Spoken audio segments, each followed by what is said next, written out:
2024 বৰ্ষৰ হাইস্কুল শিক্ষান্ত পৰীক্ষাৰ ফলাফলসমূহ ঘোষণা কৰা হ'ল আৰু ইতিমধ্যে ছাত্ৰ ছাত্ৰীয়ে আমাৰ বিভিন্ন ৱেবছাইট আৰু মোবাইল এপ যোগে তেওঁলোকে নিজৰ কিমান নম্বৰ পাইছে সেই নম্বৰবিলাক এতিয়া চাই আছে আৰু ইয়াৰ লগত যিখিনি তথ্য জড়িত সেই তথ্যখিনি ইতিমধ্যেই মিডিয়াত এভেইলেবল কৰি দিয়া হৈছে আৰু আপোনালোকে ইতিমধ্যে পাব্লিছ কৰিছে ইলেক্ট্ৰনিক মিডিয়াত আৰু তথাপিতো মই সংক্ষেপে এই পৰীক্ষাৰ ফলাফলসমূহ কেনেধৰণৰ হ'ল এইবাৰ তাক এটা সংক্ষিপ্ত বিৱৰণ দিবলৈ মই আমাৰ পৰীক্ষাসমূহৰ নিয়ন্ত্ৰক নয়নজ্যোতি শৰ্মা ডাঙৰীয়াক মই অনুৰোধ জনালোঁ।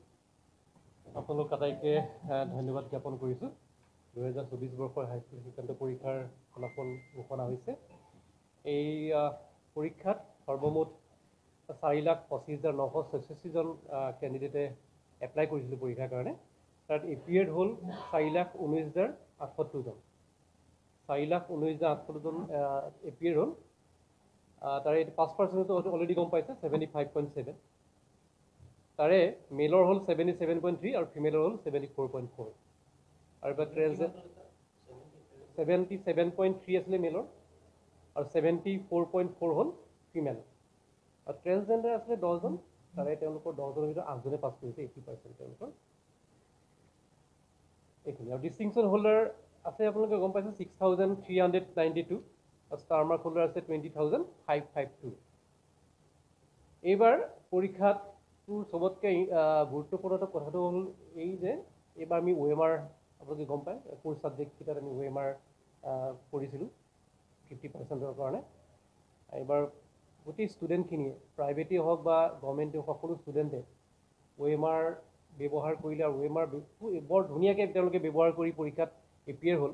এই OMR যে তেওঁলোকে ব্যৱহাৰ কৰিব শিকিলে ইতিমধ্যে তেওঁলোকে বিভিন্ন আগত আহি থকা যিখিনি প্ৰতিযোগিতামূলক পৰীক্ষা আছে সেইখিনিৰ কাৰণে তেওঁলোকে ট্ৰেইন আপ অলৰেডি হৈ গ'ল আৰু তেওঁলোকে খুব ধুনীয়াকৈ এপিয়াৰ হৈছে। ধুনীয়াকৈ বাবলিংবিলাক কেনেকৈ তেওঁলোকে ভালকৈ কৰিছে।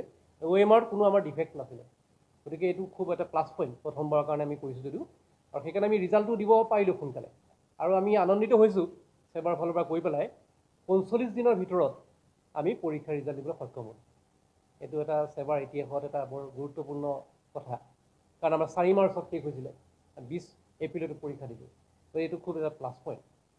আৰু এইবাৰ মন কৰিবলগীয়া 3rd ডিভিজন কমি গ'ল আমাৰ 60,680 আৰু কম্পেৰিটিভলি 1st ডিভিজন আৰু 2nd ডিভিজনৰ সংখ্যাটো বাঢ়ি গ'ল।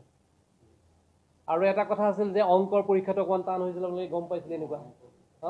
গতিকে অংকৰ পৰীক্ষাটো আমাৰ 100 on 100 8জনে পাইছে। এটা হেৰি হৈছিল ন যে এনেকুৱা কি হ'ব কি নাই। গতিকে আমাক এই অংক এইকাৰণে মই কথাটো ক'লোঁ, মানে এইটো আমি এটা মেছেজ যে দিছোঁ অহা বছৰটো আমাৰ 40% তেনেকুৱাই হ'ব, নিউ পেটাৰ্ণৰ কিছুমান হ'ব উইদিন চিলেবাছ, কিন্তু নিউ পেটাৰ্ণ যেনেকৈ এইবাৰ হ'ল।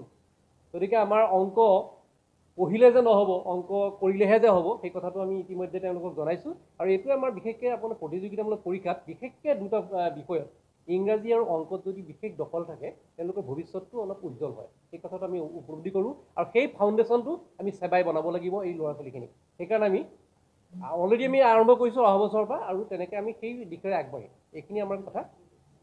বাকী 3খন ডিষ্ট্ৰিক্ট আপুনি বেষ্ট ডিষ্ট্ৰিক্ট গম পাইছে। যোৱাবাৰো সেই চিৰাং হৈছিলে, এইবাৰো Chirang 91.2, second best Nalbari 88.1, Baksa 3rd position হৈছে 86.9, আৰু ওদালগুৰি যদিও তলত আছে 60.9, 60%ৰ ওপৰত আছে।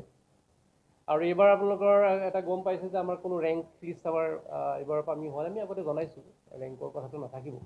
আৰু বহুতৰ ক্ষেত্ৰত কি হয়, বহুতে আমাক কৈও যে এইটো এটা আনহেল্ডি 8জনে পাইছে।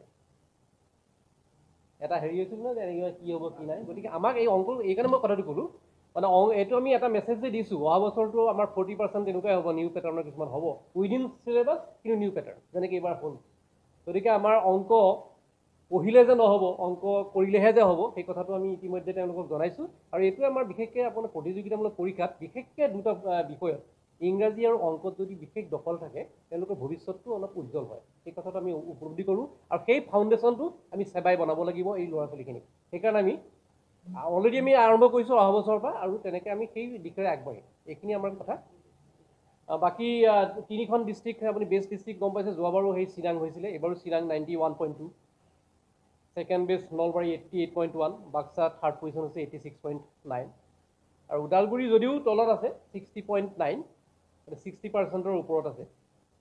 আৰু এইবাৰ আপোনালোকৰ এটা গম পাইছে যে আমাৰ কোনো ৰেংক লিষ্ট আমাৰ এইবাৰৰ পৰা আমি হোৱা নাই। আমি আগতে জনাইছোঁ ৰেংকৰ কথাটো নাথাকিব। আৰু বহুতৰ ক্ষেত্ৰত কি হয়, বহুতে আমাক কৈও যে এইটো এটা আনহেল্ডি কম্পিটিশ্যন। আমাৰ ইয়াতো কি হয় জানেনে, 1 নম্বৰৰ কাৰণে লাইন পাতে, 2 নম্বৰৰ কাৰণে কি হয়, মানে বহুত এটা ডাঙৰ হেৰি। এতিয়া যদি আপোনালোকে ভাবে, ধৰক আপোনাৰ যেতিয়া যিটো 10th পজিশ্যন হয় এবাৰ, 10th পজিশ্যনটোৰ পাৰ্চেণ্টেজ থাকে জেনেৰেলি 97.5।